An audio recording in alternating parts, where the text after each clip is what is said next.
Hi, Melissa. Sorry if I kept you worrying. I didn't mean to do that. I believe in being safe versus sorry or not sure.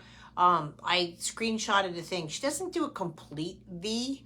Because I've seen kiddos literally that they can take their legs here and go all the way around and go that way.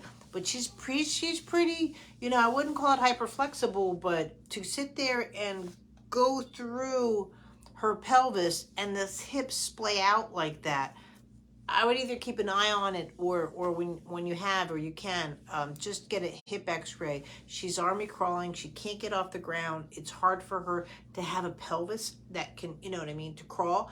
Versus again where she wants to come down in her system. Yeah, she's doing all, her both legs are going. I get that, but she's not getting air. And the fact that, like I said, that she can splay through.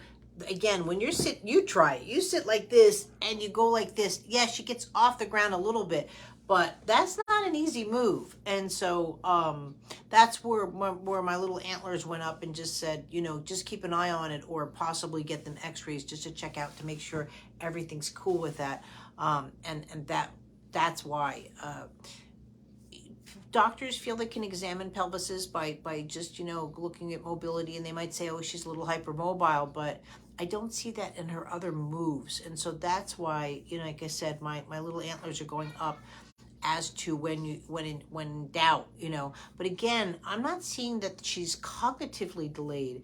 I'm seeing that she's structurally delayed. So again, with the army crawling and all that, and again, most people say army crawling's just fine and she's got her eye on the prize. It's the way she's doing it, pushing through her belly. She can't come up through sitting through her back.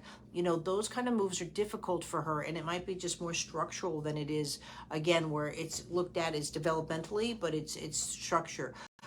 So that's where my concerns are for her to have the hip evaluation done. Usually I say anyone that has a neuromuscular disorder, they should have a baseline and get the hips examined. But I don't see that in her per se.